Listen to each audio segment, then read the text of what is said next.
Welcome to footballgameplan.com, where football makes sense. I'm Tyler Merkovich alongside Emery Hunt, the czar of the playbook, bringing you our 2010 season preview for the Pittsburgh Steelers.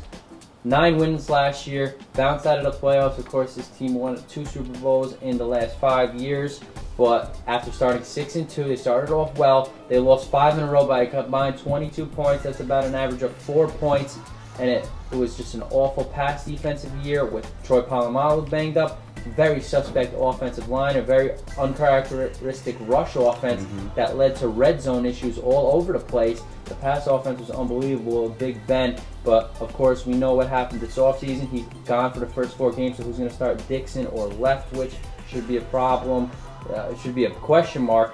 Big Ben's 16-26 career record. So which one starts? Bruce Arian has some questions right there. Mendenhall came alive, but Weldon Moore still is back up. They've dropped Jonathan Dwyer. So what do you think about the QB and running back situation? I like the QB situation. Bringing back Leftwich was genius. You know, he knows the offense. You also don't lose anything with Dixon, a guy that's athletic to run around. Yeah. He keeps you Dixon in place. played in that Baltimore game. So right, he looked pretty well until that last pass. The one play that he made that didn't make cost him the game. But unfortunately, he did well the whole game. He surprised a lot of people there last year. But Leftwich, I think we saw him in Tampa Bay. He has that long stroke. Right, and if that O-line doesn't protect the front, he's going to get killed. Because Leftwich, I think, gets hit as hard as anyone in the league. You know, so but I think they're going to hold their own with Leftwich or Dixon. I think Leftwich is going to get the start. And also with the running game, I think Mendenhall is a talented playmaker. Reminded me a lot of Garrison Hurst coming out of college. Maybe not as explosive, but a guy that is physical and can catch the football.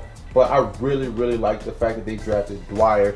That I had him going in the first round. Vastly underrated back. They got him like the 5th or 6th round. What was that about? A steal. They got a guy that's thick, Pittsburgh Steelers type of running back. Maybe remind some people. Thick meat, big Van body. Morris, Foster, exactly. they will welcome that in Pittsburgh. That's a guy that they drafted that I like a lot. Big running back out of Georgia Tech. Not bad. 19th rusher off of 112 yards per game, but 50 sacks allowed. They really couldn't protect it. Well, they dropped back a lot, which could coincide with that. They were 2nd in sacks allowed.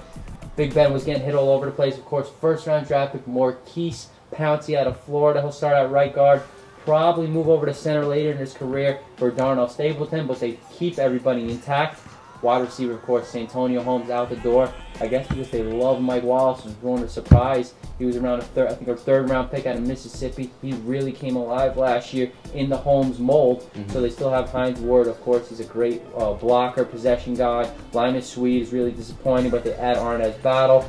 They add 2 rookies, Emmanuel Sanders at SMU and Antonio Brown, hoping one of those guys could step up. And of course, they got the tight end, Heath Miller, very underrated, and Matt Spade. Well, you look at the offense, start with the offensive lines because 50 sacks is atrocious. But part of it can be attributed to Ben Roethlisberger holding the football too long. He has to get rid of the football. He holds it a little bit too long, looking for that big play. But you're right, O-line. I'm gonna have to say Chris Kiamatu is the question mark on that O-line. Picking up Pouncey was outstanding. He was the best center in the draft. You don't see centers go that high, but Pouncey is that type of player, and I'm glad the Steelers got him. It's going to make the offensive line look a lot better. And the wide receiver core, can Mike Wallace beat Santonio Holmes? Because Hines Ward, future Hall of Famer, is going to be Hines Ward, and can Emmanuel Sanders be Mike Wallace? You see what I'm saying? Yeah. So everybody moves up a notch, and that's the key. They're going to need Mike Wallace to produce heavily, and they're going to need Emmanuel Sanders coming to make big plays when they go to him. And Heath Miller is quiet as kept.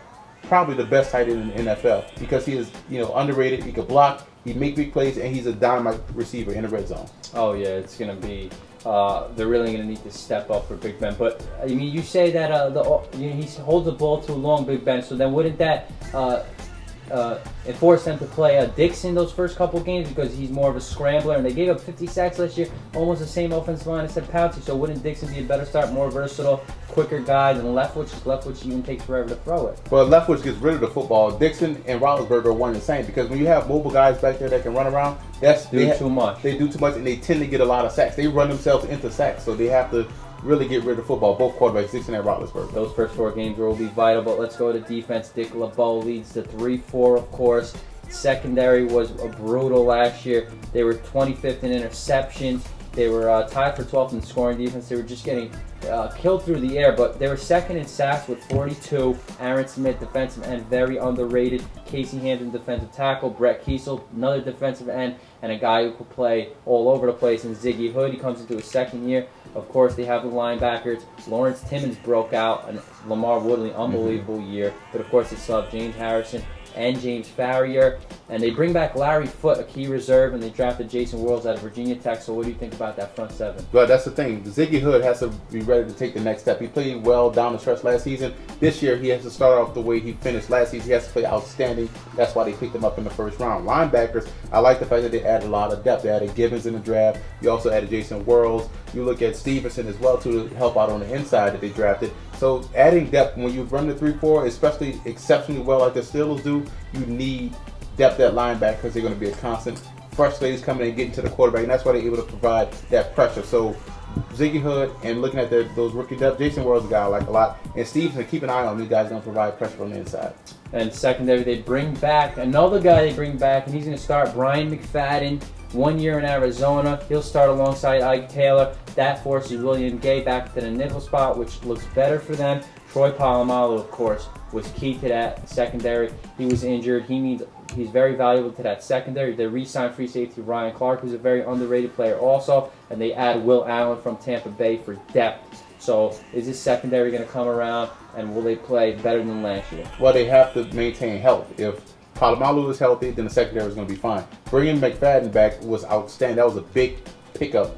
Quietest kept, that was the most underrated pickup in the NFL. Bringing him back, that's going to be huge for the secondary. Ike Taylor, Louisiana Lafayette, Raising Cajuns, you know he can make plays.